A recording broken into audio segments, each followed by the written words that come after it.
On January 12th, 2023, something happened in the frozen north of Europe that quietly shook the global balance of power. No explosions, no headlines. Screaming war.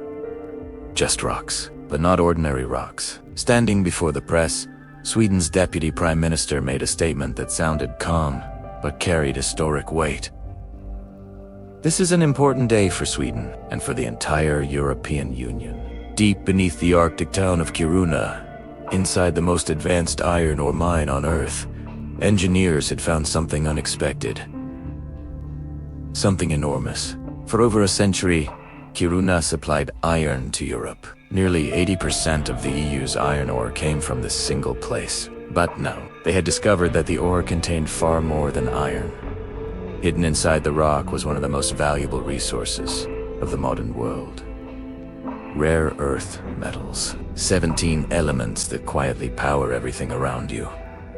Your phone, your headphones, your internet, electric cars, wind turbines, satellites, missiles, jet fighters. Without rare earths, modern civilization does not function. A single vibration from your phone relies on neodymium magnets. The sound in your headphones exists because of rare earth coils. The colors on your screen are sharpened by lanthanum and yttrium. Your internet signal travels across continents, boosted by erbium inside fiber optic cables. Even the clean energy meant to save the planet depends on them. One wind turbine can consume nearly a full ton of neodymium and hundreds of kilograms of dysprosium. And here's the problem. For decades, Europe didn't control these materials. China did. By the early 2010s, China supplied over 90% of the world's rare earth metals, not because others lacked them, but because mining them is dirty, expensive, and politically uncomfortable. Rare earth extraction produces toxic waste, sometimes radioactive waste. It poisons water, land, and people. China accepted the cost. Others stepped away. Entire regions were sacrificed. Villages abandoned, cancer rates exploded, but the reward was power. By controlling rare earths, China gained leverage over technology, over energy, and over militaries. A single modern fighter jet requires hundreds of kilograms of rare earth metals. A nuclear submarine needs several tons. Missiles, drones, radar systems, night vision equipment, satellites. None work without them. Slowly, quietly, China gained the ability to squeeze the supply chain of any country it disagreed with. Prices spiked. Exports were restricted.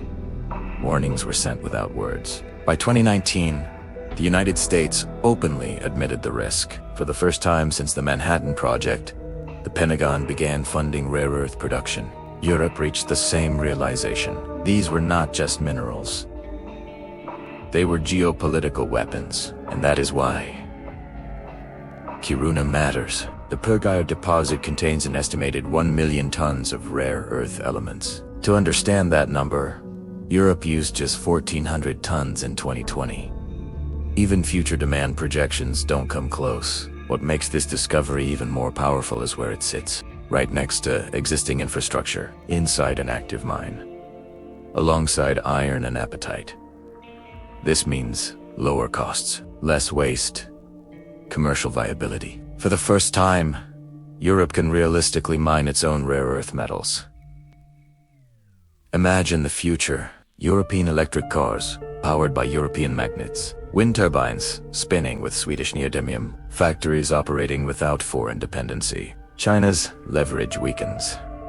Europe's autonomy grows. And Sweden, once known for forests and iron, becomes a strategic cornerstone of the modern world. These rocks will not start a war, but they may prevent one.